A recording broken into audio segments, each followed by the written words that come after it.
B and B, यहां क्या है ब्लैक, वो ब्लैक जरा यहां इंटरप्रेट होता हुआ देखिए। यूक्रेन में ब्लैक क्या, टॉर्च की रोशनी में आप सोचिए कि वैसे ही जिसके ऊपर किसी तरीके की मेडिकल वाली सिचुएशन आई होती है, वो वैसे ही घबराया होता है, परेशान होता है, उसको ये पता चले कि उसका ऑपरेशन जो है अब वो टॉर्च की रोशनी में होगा क्योंकि इसके अलावा और कोई चारा नहीं है।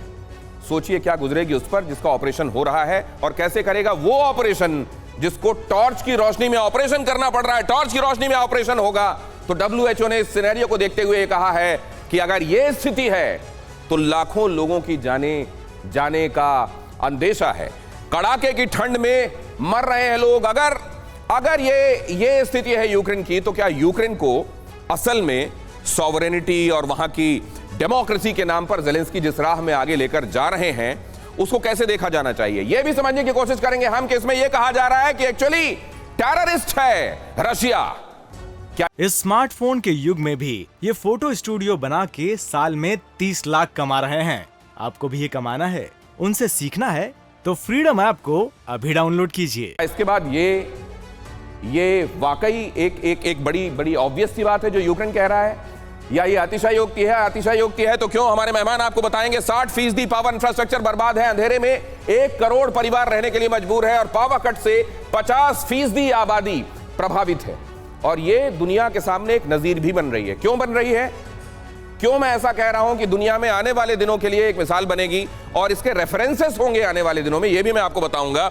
लोगों के सामने खाने का संकट, पीने का संकट, पानी का संकट, पावर कट से पानी बंद है। ज़ेलेंस्की के खिलाफ सड़कों पर उतरे हैं लोग, लेकिन कहा यह जा रहा है विपक्ष के ज्यादातर लोगों को जेलों में डाल दिया गया है ताकि उनको आवाज और प्लेटफॉर्म ना मिल सके, नुमाइंदगी ना मिल सके, लीडरशिप ना मिल सके। इसलिए विरोध प्रदर्शन हो तो रहे हैं लेकिन बहुत छोटी जगहों पर, और उनको भी दबा दिया जा रहा है। अब जरा यूक्रेन को किन किन देशों से मदद प्रस्तावित है यह भी समझना चाहिए। यूक्रेन को मदद देने वालों में अमेरिका तो है ही, अमेरिका ने $53 मिलियन देने की बात कही है। इसके अलावा ब्रिटेन से, फ्रांस से, स्पेन से, जर्मनी से, इटली से, लिथुआनिया से, इजराइल, जर्मनी, उत्तरी मैसेडोनिया, पोलैंड, दक्षिण कोरिया और फिनलैंड, ये सब कह रहे हैं हम अपनी अपनी तरफ से मदद देंगे। कोई जनरेटर देगा, कोई हीट गन देगा, अलग अलग तरीके से वहां के लोगों की मदद के लिए, सर्दी से और इन हालात से बचने के लिए क्या किया जा सकता है वो मदद देंगे। लेकिन क्या यह मदद काफी होगी? क्या यह मदद पूरी पड़ेगी? या WHO का जो अनुमान है वो एक्चुअली फिर भी अभी ऐसा नहीं कहना चाहते कि कोई बहुत बड़ा पैनिक हो, असल में तो स्थितियां उससे ज्यादा भयावह है। पहले मैं जाता हूं जरा इसको समझता हूं। कपिल सर, आज आपके साथ शुरुआत इसलिए करना चाहता हूं कि ये समझना बड़ा आवश्यक है कि एक्चुअली वो टेररिस्ट है क्या रशिया?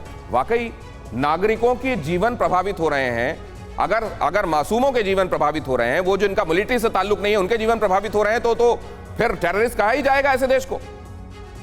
दिनेश जी, मुझे एक बात बताइए, कौन सा युद्ध है दुनिया में आज तक लड़ा गया?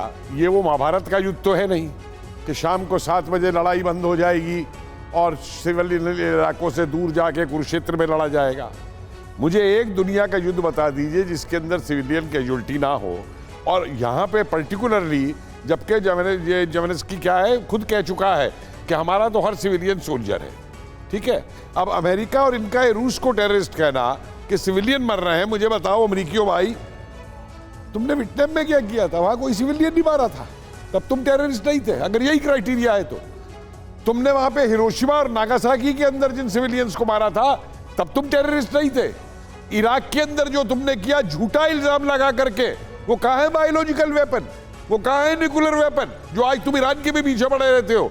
और सबसे बड़ी बात, जो अफगानिस्तान के लोगों को जब बड़ा उस समय आ रहा था कि अफगानिस्तान में सब भुखमरी हो जाएगी, करोड़ों मारे जाएंगे, ये हो जाएगा, और जिन्होंने तुम्हारी मदद की उनको तुम तालिबानी भेड़ियों के पास छोड़ आए हो, तो तुमसे बड़ा टेररिस्ट कौन है भाई दुनिया के अंदर, मुझे बताओ। और टेररिज्म को जन्म किसने दिया? तालिबान को जन्म किसने दिया दुनिया के अंदर? और पाकिस्तान जो टेररिस्ट बनाता है, जिसकी फैक्ट्री है, जो इंपोर्ट करता है, जिसके एक्सपोर्ट किए हुए टेररिस्ट तुमको वहां मिलते हैं अमेरिका और यूरोप के अंदर, वो टेररिस्ट स्टेट नहीं। सर, लेकिन मेजॉरिटी यहां जो कहती है वो सच होता है।